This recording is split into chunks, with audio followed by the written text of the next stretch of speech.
আজকে চলে এসেছি বাজারে, তো দেখাই তোমাদের কি কি মাছ আছে। আজকে যেহেতু বৃষ্টি হয়েছে বেশি মাছ নেই, তো তাও দেখাচ্ছি। তোমরা বলবে হ্যাঁ কোনটা কি মাছ, আমি কিন্তু মাছ বেশি চিনি না। দেখো এটা আছে, এটা আই থিঙ্ক বাটা মাছ। দেখো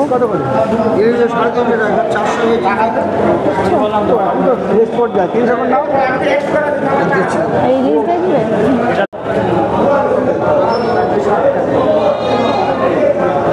দেখছো ইলিশগুলো ছোট ইলিশ, বাট হ্যাঁ টেস্ট মনে হয় দেখতে হবে খেয়ে কেমন লাগে। দেখো বাজারে আসলেই শুধু এই কাকুর কাছ থেকে মাছ নেয়, তো আজকে অ্যাকচুয়ালি বৃষ্টি হয়েছে ওই কারণে বাজার একদম খালি, আর তার উপরে আমরা দেরি করে এসেছি, এই অবস্থা।